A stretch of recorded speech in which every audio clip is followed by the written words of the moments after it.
When Ian and Catherine Pratt welcomed their little girl George into the world 3 years ago, they saw a lifetime of happiness ahead. Then Ian was diagnosed with motor neurone disease, which ravages the central nervous system and has shattered their hopes of a future together. Heartbroken at the thought of leaving his precious daughter without any memories of him, Ian is now recording short videos for her to watch when she grows up. And Ian and Caroline join us now, and it's welcome to both of you. Thank you for coming in today. So you married in 2009. You've been friends for about 15 years. 20 years. Yeah. 20 years all was up, it? yeah. And life together for you, you had your dream house planned, you were going to travel the world, there were so many things that you wanted to do.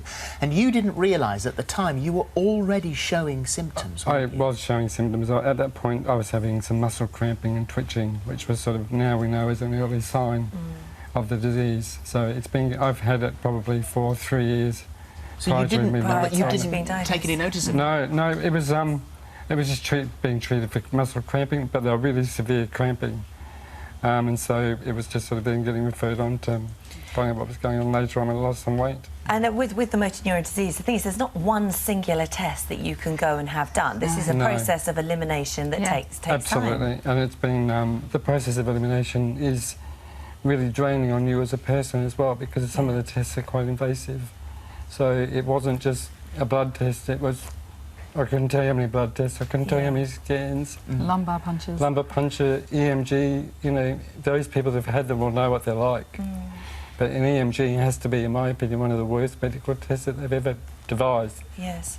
And the trouble is that, you know, when you find out at the end what it actually is. Yep. Well, during the process, all these tests come back negative, so you're on a high the whole time, sort of thinking, it's great news, but you don't realise that as you get all the good news, there's actually some bad news coming somewhere.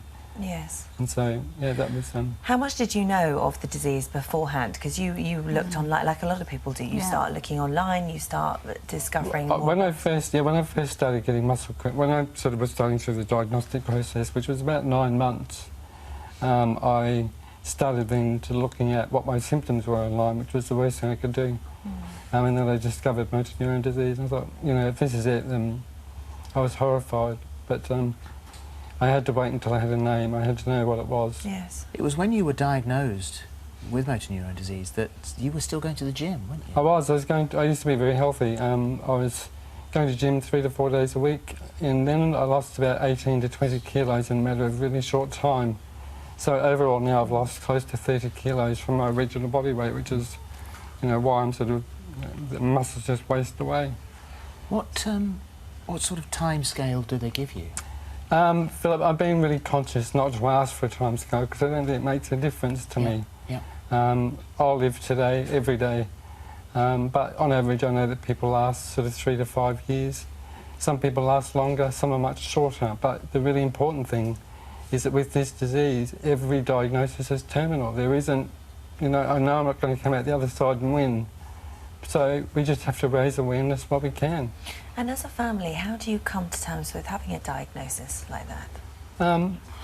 You take every day as it comes, because you just can't prepare or plan sort of future trips. Or if you are now, we have to think about, we have to take a wheelchair or a mobility scooter. How are we going to get there? What are the logistics of getting there? So there's a lot more stuff that goes on now that we have to think about. And your role's completely changed as well, hasn't it? I mean, obviously you're still a wife and you're married, you have all of that side of things. I have a job. You have a job, you're sort of holding, and being a mum, so you're holding down all those things, but also caring for him and looking after him and making sure that he's comfortable and okay. It takes up an awful lot of your time. It does. It's from the crack of dawn, I get up, I go to the gym, and then I come home and it's get Georgiana ready for school, get Ian ready just to get out of bed, and then I work, and then we go pick Georgiana up, cook dinner, do everything. It's just I don't really get me time anymore, but you know, this is important. I support. One of the things that we mentioned in the introduction there was that because you know that your time is limited, and you have a beautiful young daughter. She arrived a year after you were married. That you're doing what I would have thought, and I'm an emotional person at the best of times. I'm rubbish at making speeches, you know, and all that business. And you are making videos now. I am. Advising her on various milestones throughout her life. Absolutely, because I know, you know, in my heart of hearts, I know I'm not going to be here for her personally. So and I'm losing the ability to type and to write. To talk. And to talk, and it just seems I can record a video and say things that I'd love to say to her on her wedding day, or or just to be good. Yeah. You know, or just some general advice about managing her budgets and managing her money and boys. And boys, yep, definitely. I've done the boys video, but there's a shotgun in the background. Yeah. I'm just kidding. But you've done 6 videos in total so far, haven't you? And little bits and pieces in between. You know, it's just it's so easy with technology. Just grab an iPhone or whatever, phone, and use a camera on there to shoot something. Or we've got just a portable camera at home that we use. But they're not. You know, they're not sort of full-on stage productions. It's just me talking to my daughter. Well, you say, you know, you lost your own father, and actually, over time, you said that you find it difficult to remember what he sounded like. Absolutely. So to be able to have, like you said, the technology available now to always be there, and they'll be so treasured by her. Absolutely. And it's also, you know, Catherine's been my lifelong friend, and it's just, I know that she'll look after Georgiana, but there's advice that a father would give a daughter rather than a mother.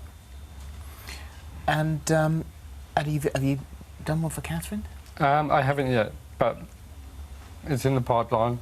He's going to do it. It's in his project plan. And you don't want to see them. These are just for George. There's nothing. Yeah, I would watch them with her if she wants me to as we go through. But yeah, I don't think I would want to see them at the moment either. I think I'd just be in tears. Yeah. Some days are very emotional, and we have M&D free weekends where I say we just can't talk about it. I just want to be normal for this weekend. But it's just with us every day.